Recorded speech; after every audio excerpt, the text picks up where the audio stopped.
यही वो कारण है जिससे आप तरक्की नहीं देख रहे हैं। यही वो कारण है जिसके कारण खुदा की बरकतें आपके जीवन में नहीं आ रही हैं। यही वो कारण है आपकी प्रार्थना परमेश्वर नहीं सुन रहा है। यही वो कारण है आपके आंसू बह तो रहे हैं लेकिन प्रभु दया नहीं कर रहा है, क्योंकि आपने लोगों पर दया नहीं की है। यही वो कारण है जिसके कारण यहां आने के बावजूद भी आपके काम नहीं बन रहे हैं। यही वो कारण है आप कई घंटों तक संगति करने के बावजूद भी आप अपने जीवन में रिजल्ट को नहीं देख रहे हैं। आप जाएंगे प्रभु मुझे माफ कर दे, नो नहीं, प्रभु बोलेगा क्षमा कर, क्षमा मिलेगी, दया कर, दया मिलेगी, कृपा कर, कृपा मिलेगी।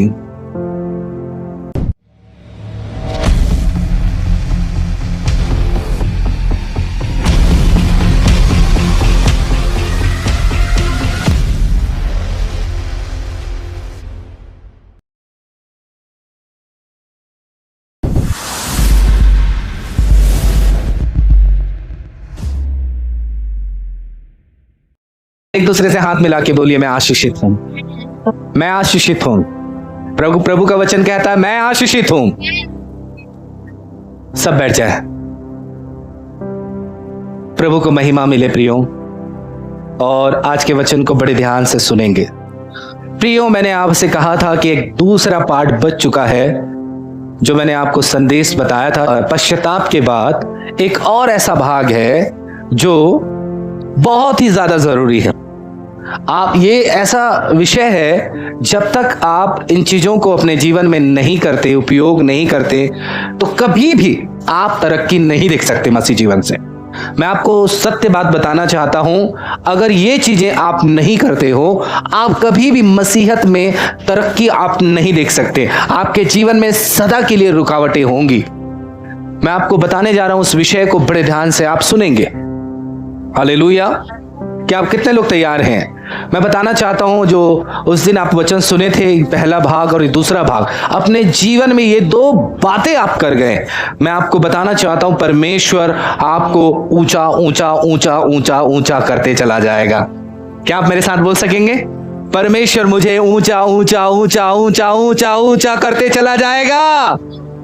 कोई भी मुसीबतें जो आपके खिलाफ में है, बाइबल बताती है प्रियो, हर मसीहों के पास आंधी और तूफान आएंगे, लेकिन वो आपको गिरा नहीं पाएंगे।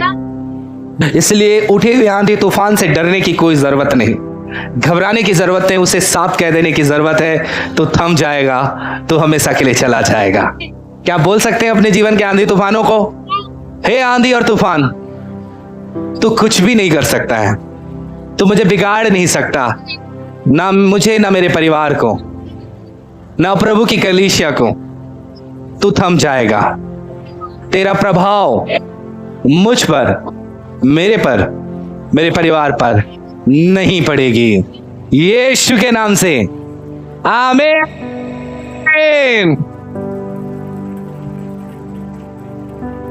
प्रियो, मैं आपको ये विषय बताना चाहता हूं, ये बहुत ही जरूरी बातें हैं, और मैं देखता हूं मसीही जीवन में लोग नहीं बढ़ रहे हैं इन्हीं चीजों को करने के कारण। बिल्कुल बेस बातें हैं परमेश्वर के लोगों, एक बहुत बड़ा विषय है ये। और आप जब इन वचनों को सुनेंगे और अपने जीवन में अमल करेंगे, आप स्वयं खुदा के कामों को नहीं, बड़े कामों को आप देखेंगे अपने जीवन में। आप बोलेंगे कि परमेश्वर ने मेरे जीवन में बड़े काम किए हैं। बोले, मेरे जीवन में आज के वचन के द्वारा बड़े कामों को, बड़ी आशीषों को मुझे परमेश्वर देने जा रहा है, मुझे देने जा रहा है। हाँ, मुझे देने जा रहा है, यीशु के नाम से, आमीन। प्रियो, पहला जो पार्ट था वो था पश्चाताप। दूसरा जो पार्ट है, लोगों को क्षमा करना। ये शब्द तो बहुत हल्का लगता है। मैं जब भी मसीही जीवन में आया, दूसरों को माफ करना बहुत ही हल्का लगता है, लेकिन ये परमेश्वर के दृष्टि में बहुत बड़ी बात है। इसलिए बाइबल के कई पन्नों में इस बात का जिक्र किया गया है कि हमें दूसरों को क्षमा करना बहुत ज्यादा जरूरी है, बहुत ज्यादा जरूरी है। क्यों जरूरी है आपको बताना चाहता हूं।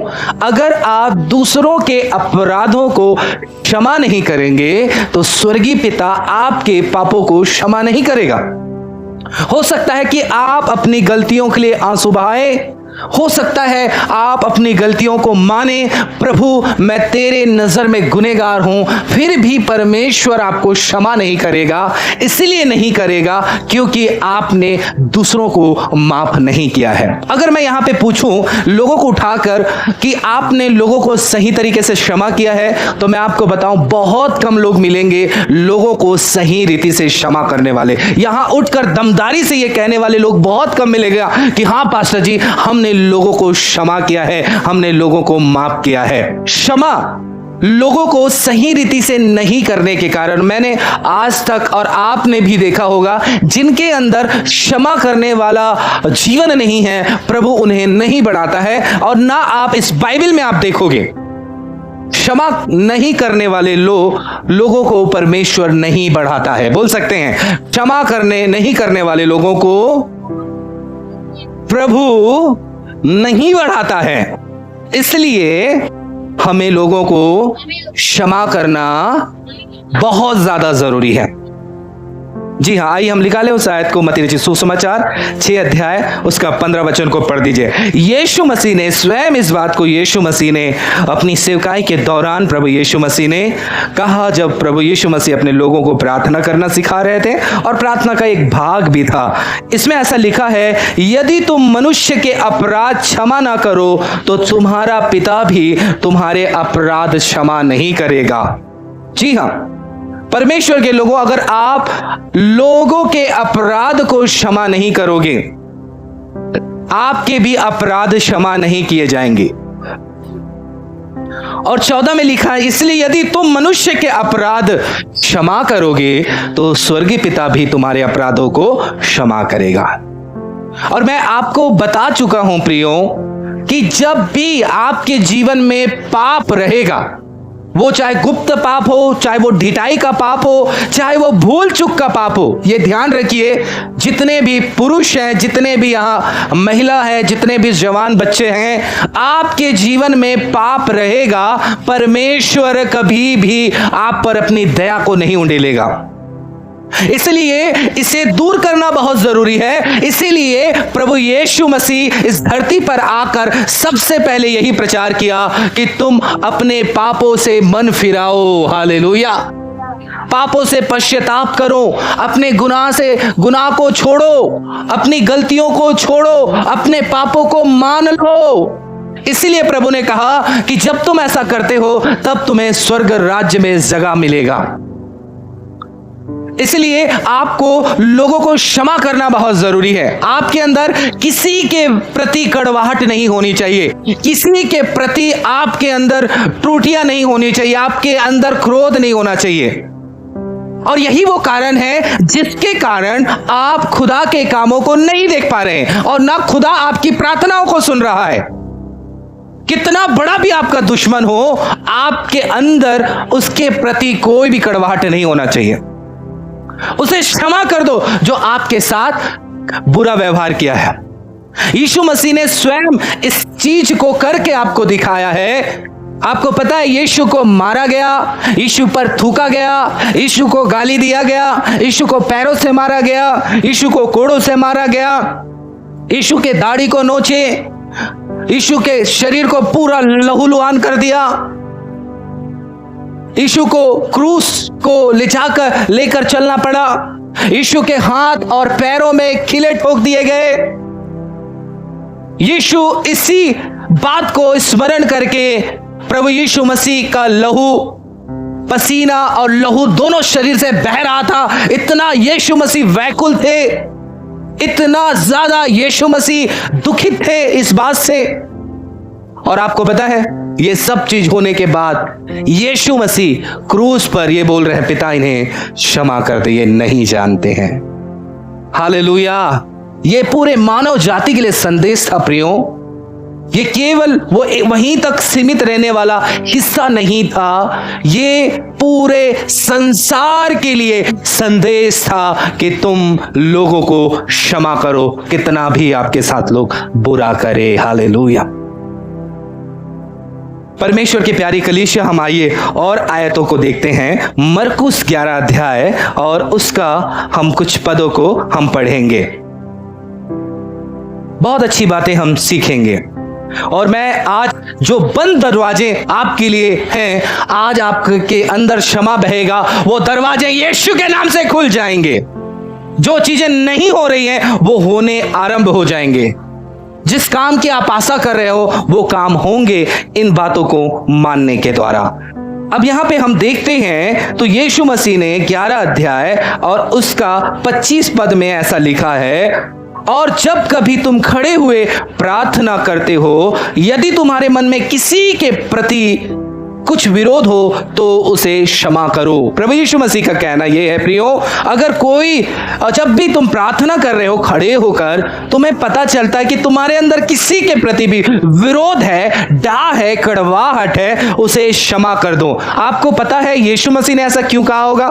क्योंकि पता यीशु मसीह को भी है और मुझे भी परमेश्वर के वचन से पता है, अगर आपके हृदय में किसी के लिए भी कड़वाहट है, आप कितनी भी प्रार्थना कर लो, 2 घंटे, 3 घंटे, 4 घंटे, 5 घंटे, प्रभु आपकी प्रार्थनाओं को नहीं सुनेगा। यशायाह में लिखा है, इसलिए तुम्हारी हाथों प्रार्थनाओं को नहीं सुनूंगा, क्योंकि तुम्हारे जीवन में बुराइयां हैं। यशायाह पहले अध्याय को पढ़ोगे तो ये बातें आपको मिलेंगी परमेश्वर के लोगों। अगर किसी के प्रति हमारे अंदर बुराई है, निंदा है, तो परमेश्वर आपकी प्रार्थनाओं को नहीं सुनेगा। अधिकतर लोग ऐसा करते हैं, लोगों के प्रति कड़वाहट लेकर लोगों से प्रार्थना करते हैं। लोगों के अंदर भरा रहता है निंदा, दूसरों के प्रति बैर भाव, इसलिए वो प्रार्थना करते हैं और इसीलिए परमेश्वर नहीं सुनता है। इसलिए यीशु मसीह कह रहे हैं, जब तुम खड़े होकर प्रार्थना करते हो तो किसी के मन में किसी के प्रति तुम्हारे अंदर विरोध है तो उसे क्षमा करो, इसलिए कि तुम्हारा स्वर्गीय पिता भी तुम्हारे अपराध क्या करे? क्षमा करे। और यदि तुम क्षमा ना करो तो तुम्हारा पिता भी जो स्वर्ग में है तुम्हारे अपराध क्षमा ना करेगा। जी हाँ, अगर आपने लोगों को माफ नहीं किया तो आपसे जो गलती हुई है उसको भी प्रभु क्षमा नहीं करेगा। और जहां पे पाप है वहां परमेश्वर नहीं है। जहां पे बुराइयां हैं, जहां पे अपराध है एक व्यक्ति के अंदर, वहां परमेश्वर दया नहीं करेगा, वहां पे प्रभु काम नहीं करेगा, वहां पे परमेश्वर अपनी महिमा को प्रकट नहीं करेगा। इसलिए रोमियो 3:23 में लिखा है, सबने पाप किया और परमेश्वर की महिमा से लोग क्या हो गए? वंचित हो गए, रहित हो गए। उनके जीवन में परमेश्वर का काम नहीं हुआ क्योंकि उनके जीवन में पाप था, इसलिए परमेश्वर का कार्य उनके जीवन में नहीं हो पाया। इसलिए हमें बहुत गंभीर होना है मसीही जीवन में परमेश्वर के लोगों। हम वहां से निकल के आए हैं जहां क्षमा ही नहीं है, जहां माफी नहीं है। लेकिन अब हम प्रभु में हैं तो हमें एक नई सृष्टि के समान होना होगा, अर्थात क्षमा। कोई है एक जन हाथ उठा के बोले, पास्टर जी मुझसे गलती नहीं हुई है। गलती हो गई, चलो फिर वो क्षमा कैसे होगा? कैसे क्षमा होगा? कैसे क्षमा होगा भाइयों? दूसरों को क्षमा करने के बाद क्षमा मिलेगी। हालेलुया। आप जाएंगे प्रभु मुझे माफ कर दे, नो नहीं, प्रभु बोलेगा क्षमा कर, क्षमा मिलेगी, दया कर, दया मिलेगी, कृपा कर, कृपा मिलेगी। इसीलिए आज लोगों के जीवन में कार्य नहीं हो रहे, इसीलिए प्रार्थना करने के बाद आपकी प्रार्थनाओं में चमत्कार नहीं है, इसीलिए आपके प्रचार में वो धार ही नहीं है जिससे लोगों की समस्या कट सके, जिससे लोग पाप से बाहर आए। बोले यीशु मसीह की एक बार भाई डाकेश्वर ने मुझे मैसेज भेजा, कुछ अपने जीवन कुछ अनुभव को, गवाहियों को, तो वहां पे भाई डाकेश्वर को गलतियों को छोड़ने के विषय परमेश्वर कह रहा है। मैंने भाई डाकेश्वर को लिखकर भेज दिया। भाई ने विलंब ना करते हुए अपनी गलतियों को माना और छोड़ने के बारे में उसने कहा। बहुत ही अच्छा लगा। परमेश्वर की प्यारी कलीसिया, आज हमें तत्काल एक्शन लेने की जरूरत है अपने आप में कि हम तुरंत लोगों को क्षमा करें, लोगों को माफ करें और अपनी गलतियों को क्या करें, छोड़ें। गंभीर नहीं है लोगों के अंदर गंभीरता नहीं है दूसरों को माफ करने के लिए। मैं इतना गंभीर हूं, मैं कह सकता हूं, मैं इस बात के लिए कह सकता हूं, ये परमेश्वर की ओर से अगर मुझे किसी के कोई पता चलता है मेरे बारे में कोई खिलाफ में बातें किया, मेरे विषय में कोई षड्यंत्र रचा, मेरे बारे में कोई गलत चीजें उन्होंने कहा, मैं आपको बताना चाहता हूं, नो विलंब मैं वहीं से कहता हूं, तुरंत सुनने के बाद, पिता उन्हें क्षमा कर दे। क्या आपका हृदय ऐसा है? क्या आपका हृदय ऐसा है कि तुरंत आपके अंदर क्षमा निकले? अक्सर क्या होता है, जब पता चलता है कोई व्यक्ति हमारे खिलाफ में काम किया है तो हम सबसे पहले उसके लिए षड्यंत्र रचना चालू कर देते हैं। उसने ये बोला, मिलेगी तो पक्का मैं ये बोलूंगा, तो हम षड्यंत्र रचना चालू कर देते हैं, हम प्लानिंग करना चालू कर देते हैं उनके खिलाफ में। परमेश्वर के लोगों कई प्रकार की चीजें होंगी, लेकिन हमारा जो जीवन है क्षमा करने वाला जीवन है। क्या होना चाहिए? क्षमा करने वाला जीवन होना चाहिए। परमेश्वर की प्यारी कलीसिया, और भी देखते हैं प्रभु यीशु मसीह ने एक बार नहीं कई बार परमेश्वर ने आपको, मुझको इस बातों को बार बार कहा है। हम बार बार क्यों कहते हैं एक व्यक्ति को? आपको पता है, एक व्यक्ति नहीं समझता इसलिए उसको क्या करना पड़ता है, बार बार कहना पड़ता है। इसलिए बाइबल हमें बार बार कहती है क्षमा क्षमा क्षमा क्षमा। हम निकालें एक आयत को, इफिसियों 4 अध्याय 31 वचन को हम पढ़ेंगे। इफिसियों 4:31 को, हो सकता है आज वचन लंबा हो क्योंकि क्षमा के विषय में बहुत सारी बातें प्रभु ने हमसे की हैं।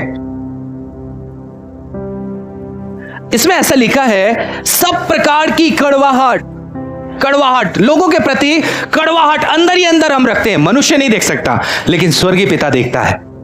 हालेलुया। हम जानते हैं मेरे प्रति कितना कड़वाहट है, मैं नहीं जान सकता, लेकिन मेरा परमेश्वर जानता है किसके अंदर कितना कड़वाहट है। और इसलिए वचन कहता है सब प्रकार की कड़वाहट लोगों के प्रति। और प्रकोप का मतलब होता है प्रियो, बहुत ज्यादा गुस्सा, बहुत ही ज्यादा क्रोध। किसी व्यक्ति के अंदर बहुत ही ज्यादा गुस्सा। कोई बता सकता है जब ज्यादा गुस्सा आता है तो क्या होता है? एक थोड़ा गुस्सा होता है क्रोध, और एक ज्यादा होता है। आशीष अच्छा करता है नकल। आशीष पंजाबी में आके बोलो तो आना भाई, मजा आएगा। मार दूंगा, है ना? एकदम ज्यादा गुस्सा में बड़ी बड़ी बातें, हाँ मार दूंगा तुझे। एक बार एक व्यक्ति को देखा, मैं आंखों से देखा, वो ज्यादा गुस्सा आया तो पूरा बटन का, शर्ट का पूरा बटन तोड़ डाला। दिखा तो सिंगल हड्डी है। तो ये ज्यादा गुस्सा, तो उसी प्रकार से लोगों के प्रति बहुत ज्यादा क्रोध रहता है प्रियो, देखना पसंद नहीं करते हैं। कई बार बोलता है वो मिल जाएगा ना, अच्छा बात है कि वो नजर में मत आए। अगर नजर में आ गया ना, हाथ और पैर नहीं बचेंगे उसके, हाथ और पैर बचेंगे नहीं, मैं तोड़ दूंगा। इतना ज्यादा क्रोध, प्रकोप। हालेलुया। प्रभु बोलता है उसे भी छोड़ना है बेटा, तुझे उसे भी छोड़ना है। यहां पे ऐसे लोग बैठे हैं, मैं दावे से कह सकता हूं किसी के प्रति बहुत ज्यादा ही गुस्सा, बहुत ज्यादा गुस्सा। जब तक क्रोध रहेगा आप एक व्यक्ति को क्षमा नहीं कर सकते, वो क्षमा नहीं कर सकते, माफ नहीं कर सकते। इतना नफरत देखा हूं मैं लोगों के अंदर, मैं क्या बताऊं। अगर बाप गलती कर दिया ना तो पूरे परिवार से एक व्यक्ति नफरत करेगा। ऐसे लोगों को भी मैंने देखा है प्रिय। इतना क्रोध आपकी सेहत के लिए और मसीह जीवन के लिए बहुत ही ज्यादा हानिकारक है, ठीक है? और क्रोध और कला मतलब वाद विवाद, झगड़ा लड़ाई मसीह लोगों के यहां चलते रहता है प्रियो, क्षमा नहीं करने के कारण। सास ने कुछ कर दिया तो बहू को क्षमा करने की जरूरत है, बहू ने कुछ कर दिया तो सास को भी क्या करने की जरूरत है? क्षमा करने की जरूरत है। झगड़े लड़ाइयां, क्या मिलेगा प्रियो? झगड़े लड़ाई में अच्छा होता है, कभी अच्छा रिजल्ट आता है, लेकिन अंत में उसका रिजल्ट बहुत ही ज्यादा बुरा होता है। कोई भी व्यक्ति झगड़ा ना करे, भले सुनकर रह जाए, शांत रह जाए। झगड़ा का जो अंतिम जो रिजल्ट होगा वो बहुत ही बुरा होने वाला है। ध्यान रख रहे हैं? जितने पुरुष शादीशुदा हैं, अपनी पत्नी से कभी झगड़ा नहीं करना, नहीं तो पत्नी मैके चले जाएगी। ठीक है, ज्यादा झगड़ा ठीक नहीं होगा। मैं देखा हूं बहुत झगड़ा होने के बाद पति बहुत पत्नियों को पीट देते हैं, बहुत ज्यादा। कभी कभी किसी का हाथ टूटते हुए मैंने देखा है, गाल सूजते हुए देखा है, आंख सूजते हुए मैंने देखा है, सर फटे हुए मैंने देखा है, कपड़े फटे हुए मैंने देखा है। ये झगड़े का रिजल्ट है। इसलिए सब बोले झगड़ा नहीं करूंगा, बोले मतलब आप करते हैं। ठीक है, हम सब कभी ना कहीं झगड़ा करते हैं। ध्यान रखिए, ये बातें गांठ बांध कर रख लीजिए, झगड़ा नहीं करना है। प्रभु बोलता है झगड़ा नहीं करना है, झगड़ा नहीं करना है। और जो करना है उसके विषय में प्रभु और अभी और एक बाकी कुछ बात, निंदा, दूसरों को क्षमा नहीं करेंगे, निंदा निकलते रहेगी। बैर भाव समेत तुमसे दूर किए जाएं और एक दूसरे के लिए कृपालु, आपका हृदय कृपा से भरना चाहिए लोगों के प्रति। और वचन में लिखा है प्रियो, करुणामय, लोगों पर करुणा करना है। आप करुणा करेंगे, करुणा मिलेगी। कृपा करेंगे, आपको क्या मिलेगी? कृपा मिलेगी। बोलिए यीशु मसीह की। प्रभु आपकी प्रार्थनाओं को सुन के लोगों के जीवन में कृपा करेगा। आपके अंदर कृपा होगी, कृपा आपके लिए बहेगी, दया होगी आपके जिंदगी में, आपको दया मिलेगी। जी हां, परमेश्वर के लोगों, प्रभु आपके लिए कार्य करेगा। समझ रहे हैं? अगर नहीं है, जो बुरी चीजें हैं तो आपको बुरी चीजों का सामना करना पड़ेगा। ये सच्चाई है, ये हकीकत है। और आगे क्या लिखा है सीमा जी? आगे पढ़ दीजिए और पढ़ दीजिए। और निंदा, हाँ उसको छोड़ दीजिए। करुणा में एक दूसरे पर कृपालु, हाँ, और करुणा में हो, और जैसे परमेश्वर ने मसीह में तुम्हारे अपराध क्षमा किए, हाँ, वैसे ही तुम भी एक दूसरे के अपराध क्षमा करो। जी हाँ, जैसे मसीह ने, प्रभु ने वो तरीका बताया दूसरों को क्षमा करने के लिए, जैसे मसीह ने तुम्हारे अपराध क्या किए? क्षमा किए, वैसे ही तुम भी दूसरे के अपराध को क्या करो? क्षमा करो। क्या आपने यीशु मसीह के तरीका जो बताया है उस तरीके से आपने लोगों को क्षमा किया? बहुत लोग माफ करते हैं, थोड़ी देर के लिए, आधा घंटे के लिए, 1 घंटे के लिए। जी हां, कड़वाहट भरा ही रहता है उनके अंदर। आपको बताऊं, प्रभु इसे पसंद नहीं करेगा। प्रभु ने वो तरीका बताया, उस तरीके से आपको क्षमा करना है। जैसे मसीह ने तुम्हारे अपराधों को क्षमा किए, वैसे ही तुम भी एक दूसरे के अपराधों को क्या करो? क्षमा कर दो। हमारे प्रभु ने हमारे सब अपराध को क्षमा किए। बड़े से बड़े अपराध जो मैं यहां पे लेने के लिए भी, बोलने के लिए सोचना पड़ेगा, हर अपराध को आपके जीवन के, मेरे जीवन के प्रभु ने क्षमा कर दिया। कोई भी अपराध नहीं बचा। कई बार हम मनुष्य क्या बोलते हैं, पास्टर जी ये कर दिया रहता, ये गलती कर दिया रहता तो जो क्षमा रहता, ये किया लेकिन क्षमा नहीं मिलेगी उसको। प्रभु ने हमारे सब अपराध क्षमा किए। हमें भी क्या करना है जी? लोगों के सारे अपराधों को क्षमा करना होगा। यही वो कारण है जिससे आप तरक्की नहीं देख रहे हैं। यही वो कारण है जिसके कारण खुदा की बरकतें आपके जीवन में नहीं आ रही हैं। यही वो कारण है आपकी प्रार्थना परमेश्वर नहीं सुन रहा है। यही वो कारण है आपके आंसू बह तो रहे हैं लेकिन प्रभु दया नहीं कर रहा है, क्योंकि आपने लोगों पर दया नहीं की है। यही वो कारण है जिसके कारण यहां आने के बावजूद भी आपके काम नहीं बन रहे हैं। यही वो कारण है आप कई घंटों तक संगति करने के बावजूद भी आप अपने जीवन में रिजल्ट को नहीं देख रहे हैं। किसान परहा लगाता है, पेड़ को तैयार करता है, बारिश आ जाती है, खेतों में पानी भर जाता है। किसान तुरंत जाकर उन बीजों को, उन पौधों को जाकर खेतों में लगाता है क्या? तुरंत लगाता है क्या जी? क्योंकि किसान को पता है हम ऐसे लगा देंगे। आज इस बार अगर आपको समझ नहीं आता है तो ट्राई कीजिएगा, ठीक है? पौधा उठा के तुरंत जमीन पे लगा दीजिएगा, क्या होगा? होगा लेकिन फलवंत नहीं होगा। क्यों नहीं होगा? ऐसे बो देंगे, कचड़े उग जाएंगे, पत्थरें होंगी, वो उनको बढ़ने नहीं देंगी। जमीन हार्ड है, सॉफ्ट नहीं है, उनको मजबूत शाखाओं को वो नहीं फेंकेंगी, और वो 100 गुना फल लाना छोड़कर मात्र 5 और 10% ही क्या लाएगा? वो फल लाएगा। लाएगा नहीं लाएगा? वैसे ही हमारी जिंदगी है। हम मसीह में आए, थोड़ा ही फल लाए हैं। क्यों? क्योंकि हमने अपनी जिंदगी को क्या नहीं किया है? साफ नहीं किया है। जो फावड़ा चलाना चाहिए था, क्या फावड़ा चलाना चाहिए था? क्षमा का, माफ का हमने वो किया ही नहीं।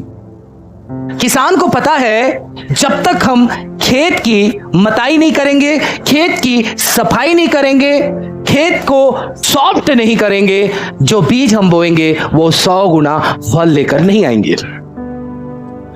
किसान को पता है, लेकिन आज मसीही लोग इस बात से बहुत वंचित है कि अगर हम अपने जीवन को सॉफ्ट नहीं करेंगे, हम अपने जीवन को साफ नहीं करेंगे, हम अपने जीवन के पाप रूपी कचड़े को नहीं निकालेंगे, बड़े बड़े पत्थरों को, बड़े बड़े पाप को हम दूर नहीं करेंगे, तब तक हम मसीही जीवन में फलवंत 100 गुना फल लेकर नहीं आएंगे। बाइबल भी बताती है जो वचन अच्छी भूमि में गिरा वही 100 गुना फल लेकर आया। हालेलुया। और जो वचन सही जगह में नहीं गिरा वो फलवंत नहीं हुआ। आज क्यों प्रभु का वचन आपके जीवन में कार्य नहीं कर रहा है? रोज वचन सुन रहे हैं, घर में सुन रहे हैं, कोटेज मीटिंग में छूट सुन रहे हैं, हमने अपने जीवन को सॉफ्ट नहीं किया, नम्र नहीं किया, कृपा नहीं है हमारे अंदर, ना भलाई नहीं है हमारे अंदर, बुराइयां दूर नहीं हुई है हमारे अंदर, बैर भाव दूर नहीं हुए हैं हमारे अंदर, लोगों के प्रति कपट है, लोगों के प्रति निंदा है हमारे जीवन में, ये हमें हाथ कर देती है, जिसके कारण हम अपने जीवन में फलवंत नहीं हो पाते हैं। क्षमा आपकी जिंदगी को बदल देंगे, माफ आपके जीवन को परिवर्तित कर देगी। प्रियो, किसी के प्रति कड़वाहट ना रखें। इसलिए वचन में लिखा है जैसे मसीह ने तुम्हारे अपराधों को क्षमा किया है वैसे ही एक दूसरे के अपराधों को क्या करो? क्षमा करो। कुलुसियों 3 अध्याय 12 वचन में ऐसा लिखा है, इसलिए परमेश्वर के चुने हुओं के समान जो पवित्र और प्रिय है, बड़ी करुणा लोगों के जीवन में, ये अपने लिए नहीं है, करुणा दूसरों के लिए है, भलाई और दीनता और नम्रता, सहनशीलता धारण करो। हालेलुया। और यदि किसी को किसी पर दोष देने का कारण हो तो एक दूसरे की सह लो। अगर किसी ने गलती किया है उसको दोष मत दो, ए भाई तूने क्या किया है, ए भाई तूने ये क्या किया है, दोष देने का कारण ना बनो।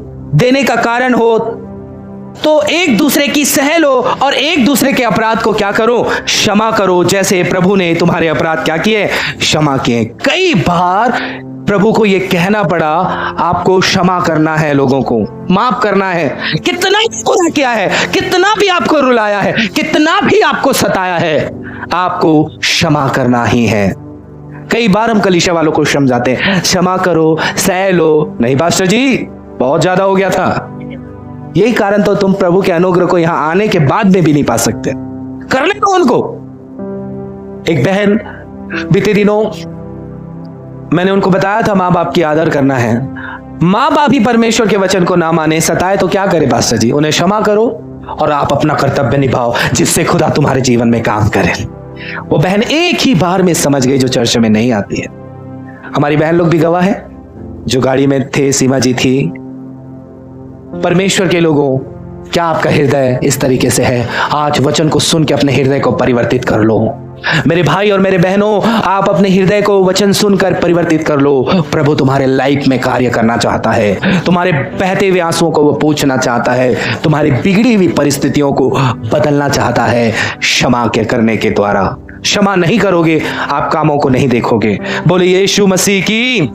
हम एक आयत को निकालते हैं, प्रियो मत्ती रचित सुसमाचार 18 अध्याय। यहां पे एक ऐसा व्यक्ति है जिसने क्षमा नहीं किया, और क्षमा नहीं करने के कारण परमेश्वर के लोगों क्या हुआ, हम आगे पढ़ेंगे।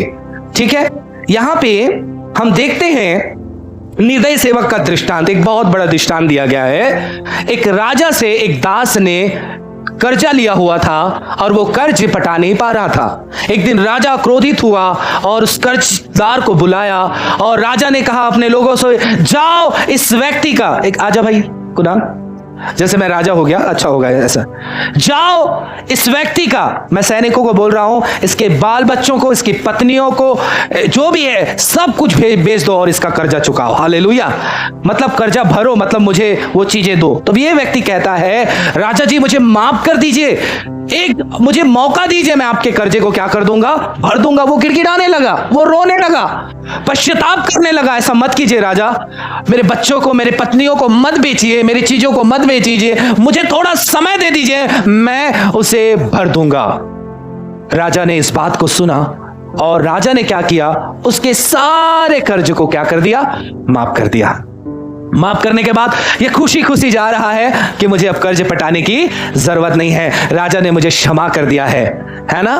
बताइए, खुशी आती है ना जब आपका कर्ज खत्म हो जाता है, बहुत खुशी रहती है नहीं। इसके अंदर इतनी खुशी है, बहुत खुशी है, और खुश खुश होके घूम रहा था। देखा कि भाई मदन उठ जाओ उठ जाओ उठ जाओ। इसने देखा इसको भी इससे लेना है पैसा, हालेलुया, ये उसका मित्र है और इसने भी पैसा कुछ भी दिया रहा होगा, है ना, इसको भी लेना है। आ जाओ मदन। अब ये बोलता है मेरा कर्जा चुका, तो ये बोलता है मेरे पास नहीं है, मुझे समय दो, मैं भी क्या कर दूंगा, कर्जा चुका दूंगा। तो ये क्या करता है, उसके गले को पकड़ता है, पकड़ भाई, अरे कॉलर नहीं गला बोला था, हाँ, है ना। अब इसको इतना सताता है और इसको जेल में क्या करवा देता है, डलवा देता है, जेल में डलवा देता है। अब एक व्यक्ति ये सारी घटना को देखते रहता है और जाकर राजा के पास शिकायत कर देता है। राजा, आपने जिसको क्षमा किया था वो व्यक्ति, उसको अपने कर्जदार को क्या नहीं किया, क्षमा नहीं किया, वरन क्या कर दिया, जेल में डलवा दिया। राजा फिर से क्रोधित हो गया। क्रोधित होने के बाद, बैठ जाओ, वचन में क्या लिखा है प्रियो, मैं ये लंबा स्टोरी इसलिए मैंने ऐसा करके मैंने बताया।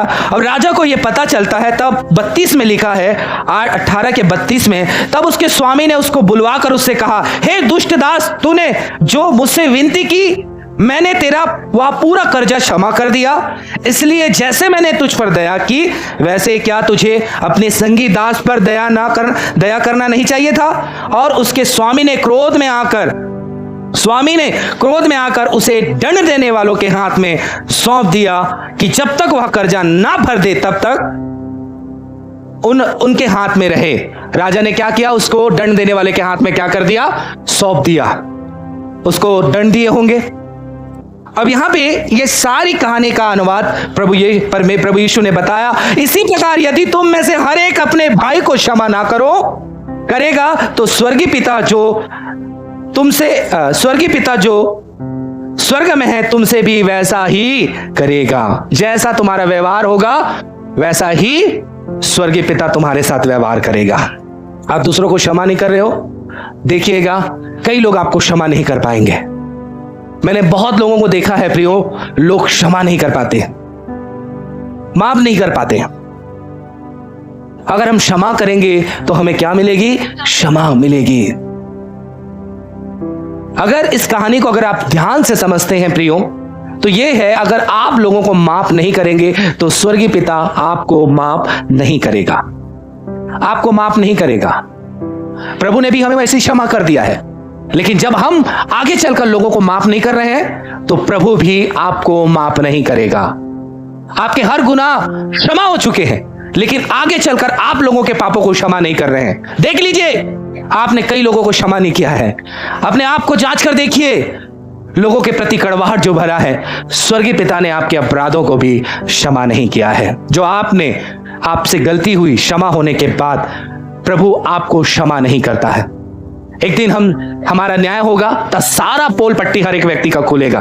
उस समय ना मैं बचा पाऊंगा, ना यहाँ की कलीसिया बचा पाएगी, ना कोई सेवक बचा पाएगा। सबका पोल पट्टी उस दिन खुलेगा परमेश्वर के लोगों। लेकिन अच्छी बात यह है, अवसर को बहुमूल्य समझकर हम अपने आप को प्रभु के वचन के हवाले कर दें। हालेलुया।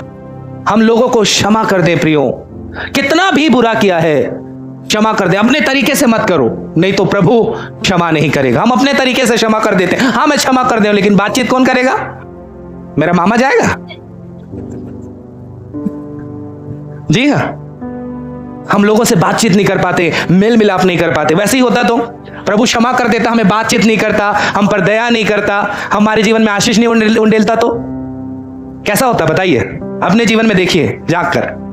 हाँ, प्रभु नहीं करता हमारे जीवन में। ठीक है, मैं क्षमा कर दिया हूं, लेकिन मेल मिलाप नहीं रहेगा, मैं आपके घर नहीं आऊंगा, आपकी प्रार्थना नहीं सुनूंगा, आपको मैं चंगा नहीं करूंगा, तो भैया गड़बड़ हो जाएगा। प्रभु क्षमा करके हमें आशीष देता है। हम मेल मिलाप का जीवन रखें। कैसा रखें जी? मेल मिलाप का जीवन रखें। प्यारे कलीसिया, आप इस बात को समझना है, किसी पर दोष देने का कारण है हमारे सब लोगों के अंदर कमियां हैं, लेकिन दोष ना दे, आप क्षमा करें। प्रभु के वचन के अनुसार रहे। आप वचन के अनुसार रहेंगे, प्रभु कभी आपका साथ नहीं छोड़ेगा। प्रभु आपको कभी आशीष देना, जिस दिन आप वचन का साथ छोड़ोगे, प्रभु का भी काम आपके जीवन में नहीं होगा। इसलिए आज क्षमा कर दीजिए, माफ कर दीजिए। हम आगे और देखते हैं, परमेश्वर के लोगों, अगर हम नहीं करेंगे तो हमारे जीवन में एक बहुत बड़ा दंड आ सकता है। यह सच्चाई है। हम परमेश्वर से दूर हैं, क्योंकि जब हम उसकी आज्ञा को तोड़ रहे हैं तो हम प्रभु से क्या हो जाएंगे जी? दूर हो जाएंगे। मैं एक अच्छी बात लिखा हूं अपने डायरी में, लोगों ने अपने आप को परमेश्वर से ज्यादा अधिक प्रेम किया। जब एक व्यक्ति क्षमा नहीं कर पाता है, उनके लिए है कि लोग अपने आप से ज्यादा प्रेम करते हैं, ना कि परमेश्वर से। ये सच्चाई है। जो व्यक्ति क्षमा नहीं कर पाता, मैं आपको बता देना चाहता हूं, वो व्यक्ति अपने आप से ज्यादा मोहब्बत करता है, ना कि परमेश्वर से। और जो क्षमा करने वाला व्यक्ति है, वो अपने आप से प्रेम नहीं करता जितना वो परमेश्वर से करता है। बोलेंगे हालेलुया। प्रिय कलीसिया, इस बात को आप समझिएगा। इब्रानियों 12:15 को पढ़ेंगे। इब्रानियों 12 को हम 15 को पढ़िए। यहां पे परमेश्वर, प्रभु का वचन जो है, हमें बहुत ही सावधान करता है। क्यों? उस आयत को पढ़ेंगे तो समझ आ जाएगा क्यों। 12 का 15, ध्यान से देखते रहो, ध्यान से देखते रहो, ऐसा ना हो कि कोई परमेश्वर के अनुग्रह से वंचित रह जाए, परमेश्वर की दया से वंचित रह जाए। कौन लोग रहेंगे जी जो क्षमा नहीं कर पाएंगे? कौन लोग परमेश्वर की दया से वंचित रहेंगे? बताइए। बाइबल स्पष्ट कहती है, जो क्षमा नहीं करेंगे उनको परमेश्वर से दया नहीं मिलेगी। जो सच्चा पश्चाताप नहीं करेंगे, उन्हें परमेश्वर की दया नहीं होगी, परमेश्वर का काम उसके जीवन में नहीं होगा। वो परमेश्वर की महिमा से क्या हो जाएंगे जी? वंचित हो जाएंगे। इसलिए ध्यान से देखो, और कोई कारण नहीं है। मैं वचन के दावे से कहता हूं प्रियो, वो परमेश्वर से तभी उसकी दया से वंचित होंगे, उस ग्रेस से वंचित होंगे। क्षमा नहीं करना, अपने पापों से पश्चाताप नहीं करना, यही वो दो कारण है जिससे वो परमेश्वर की दया से वंचित हो जाएंगे। और पढ़ो। या कोई कड़वी जड़ उठकर कष्ट दे। कड़वी जड़ क्या है? दूसरों के लिए कड़वाहट, उठकर कष्ट दे और उसके द्वारा बहुत से लोग अशुद्ध हो जाएं। उसके द्वारा बहुत से लोग क्या हो जाएंगे जी? अशुद्ध हो जाएंगे। ये जब तक नहीं रहेगा, ये क्षमा और पश्चाताप नहीं रहेगा, मैं आपको बताना चाहता हूं, एक व्यक्ति बहुत ही ज्यादा बुरा हो जाएगा, बहुत ही ज्यादा बुरा होते चला जाएगा। ये दोनों चीजों को अपने जीवन में बिल्कुल इस्तेमाल करना है। पश्चाताप और लोगों को क्या करना? क्षमा करना। ध्यान दीजिए, यही वो कारण है प्रियो। अगर आप ध्यान नहीं देंगे, उसकी दया से आप क्या हो जाएंगे? वंचित हो जाएंगे। उसकी महिमा से क्या हो जाएंगे? वंचित हो जाएंगे। लेकिन मैं आज विश्वास करता हूं, आज वो दीवारें प्रभु के वचन से गिरा दी जाएंगी। आपके अंदर जो चीजें हैं, प्रभु अपने वचन की सामर्थ्य से बदल देगा। क्या आप लोगों को क्षमा करना चाहते हैं? जी हां, प्रभु के जैसे क्षमा करना है, प्रभु के जैसे आपका हृदय होना है, प्रभु के जैसे लोगों को माफ करना है, अपने तरीके से माफ नहीं करना है। मैं एक तरीका बताता हूं परमेश्वर के लोगों, कैसे पता चलेगा। देखिए, यहां पे बहुत प्रकार के क्षमा होते हैं, लेकिन एक ऐसा तरीका है जिस क्षमा से प्रभु प्रसन्न होता है, प्रभु यीशु के समान क्षमा करना। अब देखते हैं, मैंने अपने डायरी में लिखा है, जो क्षमा करते हैं परमेश्वर के लोगों, उनके जीवन में होता क्या है। पहला जो कारण है, आप जब क्षमा करोगे तो लोगों की समस्याओं को नहीं देखोगे, पहले आप देखोगे आत्मिक बातों को देखोगे। लोगों के जीवन में क्या देखोगे जी? आत्मिक बातों को। दूसरी बात प्रियो, परमेश्वर के लोगों, एक क्षमा करने वाला क्या करता है आपको बताऊं? वो दया करता है, ना कि घृणा। क्षमा करने वालों के अंदर जो प्रभु जो क्षमा करने के लिए बोलता है, दया करता है, घृणा नहीं रहती। कई लोग क्या करते हैं? लोगों से इतना घृणा करते हैं, क्या बताऊं परमेश्वर के लोगों। परमेश्वर के लोगों, तो एक व्यक्ति जब क्षमा करता है तो उसके अंदर दया होती है, ना कि घृणा। घृणा जहां पे है वहां पे क्षमा नहीं है।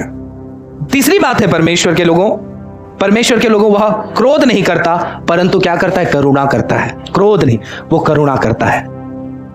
चौथी बात है, परमेश्वर के लोगों, क्षमा करने वालों के अंदर, उनके अंदर कड़वाहट नहीं होती है, दया होती है उनके अंदर। क्या होती है जी? दया होती। पांचवी बात है, जिन्होंने क्षमा कर दिया है उनके अंदर क्या नहीं होता है? श्राप नहीं होता, परंतु उनके मुंह से क्या निकलता है? आशीर्वाद। जैसे यीशु मसीह के मुंह से निकला, पिता ने क्षमा कर दे। देखना बहनी, वो कुछ दिन के बाद तो जरूर मर जाए, मोर साथ ऐसे करे है ना। ओकर हाथ माउट उठी देखबे, अरे बोला लकवच मारी है ना। क्षमा करने वालों के अंदर आशीर्वाद होता है, श्राप नहीं होता है। छठवीं बात है परमेश्वर के लोगों, जिसके अंदर क्षमा है वो उद्धार के लिए प्रार्थना करेगा। प्रभु इसने पाप किया है, गुनाह किया है, क्या कर इसे उद्धार दे, ना कि उसके नाश होने के लिए क्या करेगा, प्रार्थना। कई लोग तो प्रार्थना भी करते हैं ना, वो फलाना मर जाए प्रभु, मेरे पास ऐसे लोग भी आए, वो खत्म हो जाए उसके लिए कुछ करो ऐसे करके। मैंने बोला बाबा ऐसा नहीं होता इधर, है ना। कुछ लोग ऐसे लोग भी आते हैं, काम बनता है तो आड़ा टेढ़ा भी बनता है सोच के आते हैं, है ना। और फिर उनको बता दो तो फिर वो चर्चा से भी चले जाते हैं, क्योंकि गलत उद्देश्य से आते हैं। परमेश्वर की प्यारी कलीसिया, क्षमा करने वालों के अंदर जो प्रभु को पसंद है ये चीजें दिखाई पड़ती हैं। तो आपको क्षमा करना बहुत जरूरी है। ये नहीं करते हैं तो प्रभु की दया, आशीष की बारिश, वो उद्धार, उसकी प्रतिज्ञा हमारे जीवन में क्या नहीं करेगी, काम नहीं करेगी। कभी भी आपकी कोई भी व्यक्ति के विषय में आप सुनते हो आपके खिलाफ में काम क्या है, बोलना प्रभु आप क्षमा कर दीजिए। मैं आपको बताना चाहता हूं, प्रभु आपको ऊंचा ऊंचा ऊंचा ऊंचा, एक बार बोले ऊंचा ऊंचा ऊंचा ऊंचा ऊंचा करते चला जाएगा। हालेलुया। जी हाँ, वो आपके लिए षड्यंत्र रचेगा, वो खुद गड्ढे में गिरेगा। इसलिए लिखा जो गड्ढा खोदे वो उसी में चला जाएगा, उसी में चला जाएगा, वो उसी में गिरेगा। आपको टेंशन लेने की जरूरत नहीं है।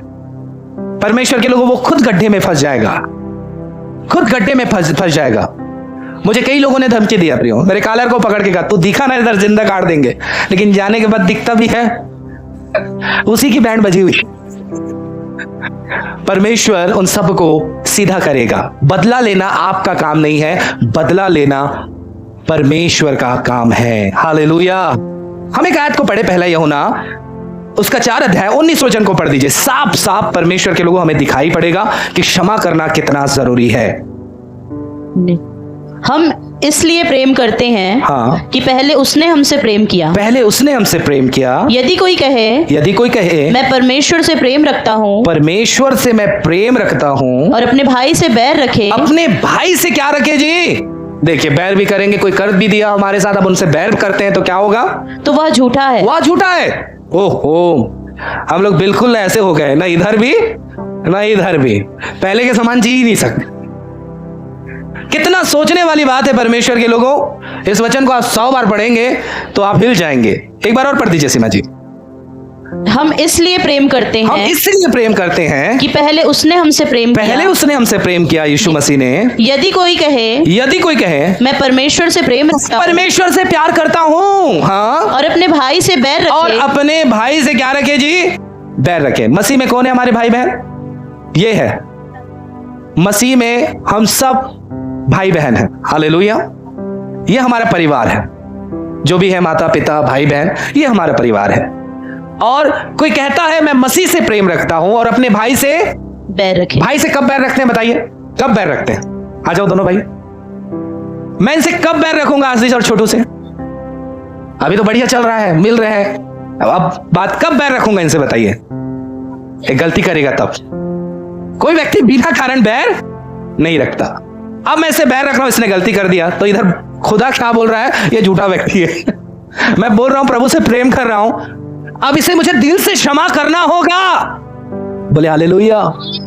इसे दिल से माफ करना होगा परमेश्वर के लोग, नहीं तो मैं खुदा के दृष्टि में, हो सकता है मैं लोगों के लिए ठीक हूं, लेकिन खुदा के दृष्टि में वो व्यक्ति क्या है जी, झूठा है।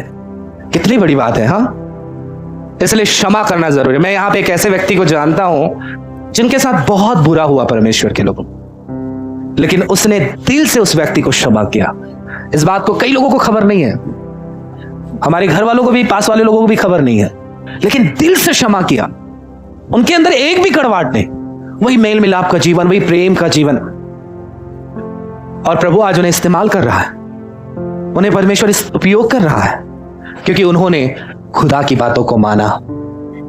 हम कह सकते हैं इन्हीं के अंदर परमेश्वर का प्यार है। हालेलुया। इसी का पहला यूहन्ना 2 को पढ़ दीजिए, 2:9 पढ़ दीजिए, इसी यूहन्ना का। इसमें ऐसा लिखा है प्रियो, जो कोई यह कहता है कि मैं ज्योति में हूं, मैं ज्योति में चलता हूं बादशाह साहब, आप क्या जानते हो, ऐसा? लेकिन प्रभु का वचन कहता है अपने भाई से क्या रखता है, बैर रखता है। बैर की भावना खत्म कर दो जी। बाइबल क्या बोलती है, क्या कहती है उसके विषय में? वह अब तक वो अंधकार में है। हालेलुया। अब तक वो क्या है जी? अंधकार में। कई लोग बड़ी बड़ी डींग मारेंगे, बहुत कालर ऊंचा करेंगे परमेश्वर के लोग, लेकिन बाइबल कहती है अंधकार में है। तो कितनी बड़ी बात है, जो अपने भाई से क्या करता है जी? पैर रखता है। अब ऐसे में कैसे बढ़ेंगे हम? सोचने वाली बात है। प्रभु बोलता है अंधकार में है, प्रभु बोलता है ये झूठा रहा है। कैसे परमेश्वर इनको बढ़ाएगा? इसलिए किसी के प्रति आपको बैर नहीं रखना है। इतना बैर रखते हैं प्रियो, घर वर नहीं जाते। इतना बैर है, बातचीत नहीं करते। बहुत सारे कारण दिखाई पड़ेंगे। नहीं, आप करें, अगर वो नहीं कर रहा है तो वो जाने, लेकिन स्वर्ग का परमेश्वर देखेगा आपने उसके वचन का पालन किया है। हालेलुया। मैं भी कई बार ऐसे लोगों से जाके मिला, वो लोग ही मिलना नहीं चाह रहे, बातचीत किया, वो ही नहीं करना चाह रहे, लेकिन मैंने खुदा के वचन का भरपूर पालन करने की कोशिश की। खुदा देखता है। और एक आयत को निकालिए, पहला यूहन्ना 5:20 में पढ़ दीजिए। यदि कोई कहे मैं परमेश्वर से प्रेम रखता हूं, और 4 का ना, यदि कोई कहे मैं परमेश्वर से प्रेम रखता हूं और अपने भाई से बैर रखे, तो वह झूठा है। वह झूठा है। हाँ, क्योंकि जो अपने भाई से जिसे उसने देखा है प्रेम नहीं रखता, तो वह परमेश्वर से भी जिसे उसने नहीं देखा प्रेम नहीं रख सकता। प्रेम नहीं रख सकता है। हालेलुया। जो अपने भाई से प्रेम नहीं रख सकता, वह परमेश्वर से भी प्रेम नहीं रख सकता है। इसलिए हम सबों को क्षमा करना बहुत ही ज्यादा क्या है जी? जरूरी है। परमेश्वर के लोगों, बहुत ज्यादा जरूरी है। देखिए, अगर कोई भाई हमारा अपराध करता है तो क्या करने की जरूरत है? यीशु मसीह ने बताया 18 अध्याय 15 वचन। देखिए, प्रोसीजर होता है। सबसे पहला प्रोसीजर ये है, ये तुरंत नहीं कि चर्च से बाहर फेंक दें या मना कर दें। ध्यान रखिए, कई बार मैं ये काम करता था पहले, जी हाँ, लेकिन मैंने समय रहते हुए अपने आप को बदला। इसलिए कभी भी सबके अंदर ये भावना उतार देता हूं, क्योंकि पहले मैंने ये किया तो कई लोगों की मानसिकता में पड़ा हुआ है, नहीं उसको बाहर ही फेंकना है, नहीं रखना है चर्चों में। ऐसी बात नहीं है। पहला जो प्रोसीजर होता है, क्या होता है? यदि तेरा भाई 18 का 15, यदि तेरा भाई तेरे विरुद्ध अपराध करे तो जाकर अकेले में बातचीत करके उसे क्या कर? समझा दे, भाई तूने ये गलती की है, ये अपराध किया है, उसको समझा। ये परमेश्वर के दृष्टि में बहुत बड़ा पाप है। तो बाइबल क्या कहती है? यदि वह तेरी सुने तो तूने अपने भाई को पा लिया। हालेलुया। यानी जो बात को तूने किया है, समझ गया, पश्चाताप किया, तो तूने अपने भाई को क्या कर लिया है? पा लिया है। यदि वो ना सुने तो 1 से 2 जन को अपने साथ में ले जा। वो नहीं मानता है तो फिर 2 लोगों को लेके जा, और हर एक बात या 3 गवाहों के मुंह से निश्चित की जाए। अगर वो 2 लोगों की बातों को भी क्या नहीं कर रहा है? नहीं मान रहा है, नहीं समझ रहा है, तो तीसरा प्रोसीजर ये है कि उसे कलीसिया के पास क्या कर? कलीसिया से, यदि यह भी ना माने तो कलीसिया से कह दे। परंतु यदि वह कलीसिया से भी ना माने, देखिए हमने कमेटी बनाया, पूरे लोगों को तो बुला नहीं सकते, हाँ या नहीं? बात बढ़ जाती है तो क्या करना है जी? 1 से, फिर 2 से, बाकी कलीसिया से। अगर वो कलीसिया कभी नहीं मानता है तो वो कैसा व्यक्ति है जी? अन्य जाति के समान समझ, महसूल लेने के समान। अन्य जाति प्रभु को जानता ही नहीं, मानता नहीं, उसको उसी के हाल में क्या कर देना है। बाइबल में कुरिन्थियों में अगर आप पढ़ेंगे, अगर एक व्यक्ति नहीं छोड़ रहा है तो उससे अलग हो जाओ। यहां पे भी यीशु मसीह ने यही बात बताया। जी हां, अगर वो मानता है अपनी गलती को, अपनी गलती का पश्चाताप करता है, तो उसे माफ करना है। उसके प्रति हमारे अंदर बैर नहीं होना चाहिए। हालेलुया। परमेश्वर के प्यारे लोगों, इस बातों को समझना है कितना ज्यादा जरूरी है अपराधों को क्षमा करना, अपराधों को माफ करना। अगर कोई ऐसा करता है तो ये 3 जो कारण है, 3 जो वो रास्ते हैं, उस पे आपको करना होगा। अगर वो नहीं मानता है तो उसको उसी के हाल में क्या कर दो? छोड़ दो, उससे अलग रहो। यही सही निर्णय है। लेकिन अगर हम पहले से ही कुछ गलत निर्णय ले रहे हैं तो वो परमेश्वर के दृष्टि में क्या है? सही नहीं है, सही नहीं है। बोलिए यीशु मसीह की। इसलिए हम सबों को बहुत ही सावधानी से न्याय करने की जरूरत है। इसलिए मैं एक बात कहना चाहता हूं, अगर आप मुझे कभी भी अपने घर में बुलाए तो इसी मकसद से बुलाइएगा कि प्रभु के दास वचन से न्याय करेंगे। अगर आपको नहीं जमता है तो मैं आपको साफ साफ कह देना चाहता हूं, आप मुझे मत बुलाइए, आपको जो करना है वो कर लो। हालेलुया। अगर आप चाहते हो वचन के अनुसार हो, परमेश्वर के वचन के अनुसार हो। बीते दिनों मैंने एक व्यक्ति से कहा, मामला खराब था तो मुझे नहीं बुलाना था, आप लोगों को क्या करना था जी, निपट लेना था। जी हाँ, तो मैं यही कह रहा हूं आप सब के लिए, अगर कभी कोई चीजें बिगड़ जाती हैं तो एक ही मकसद से बुलाइएगा, क्योंकि मैं प्रभु के दास होने के नाते वचन में बंधा हुआ हूं। उल्टा सीधा काम करने के लिए आप मुझे मत बुलाइए। अपना लालसा, अपना दिमाग, अपनी बुद्धि को माने करके आप मत बुलाइए। अगर आपको करना है तो आप वहीं पे कर लीजिए। हालेलुया। मैं वचन से बाहर नहीं जा सकता। अगर कोई बातें अगर मुझे पता नहीं है तो आप मुझे वचन बता दीजिए, ऐसी ऐसी बातें लिखी है, मैं उसे बिल्कुल मान लूंगा। परमेश्वर के लोगों, क्योंकि आप देख रहे हैं, अगर हम अपने भाई के प्रति नफरत रख रहे हैं, बैर रख रहे हैं, तो खुदा हमारे जीवन में काम नहीं करेगा। हम यहाँ पे कितना भी पास्टरों से प्रार्थना करवाएं या अंकुर नरुला जी प्रभु के आदरणीय दास के पास भी चले जाएं, मैं आपको बता देना चाहता हूं, प्रभु की दया तब होगी, मैं नहीं बोलता, खुदा का कलाम बोलता है, क्षमा करोगे तब आपको क्षमा मिलेगी, और जब क्षमा मिल जाएगी तो उसका काम आपके जीवन में होगा, वो आपके जीवन में कार्य करेगा। इसलिए हर एक व्यक्ति को क्षमा करना जरूरी है।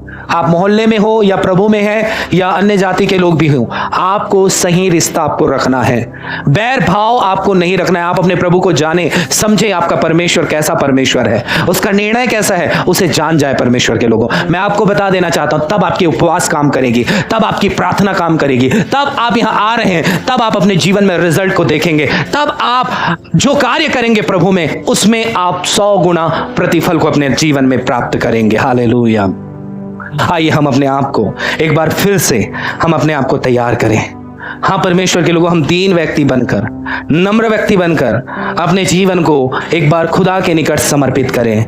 बैर भाव को दूर करके, विरोध को, कपट को दूर करके हम अपने आप को दीन और नम्र बनाएं प्रियो। Hallelujah, hallelujah.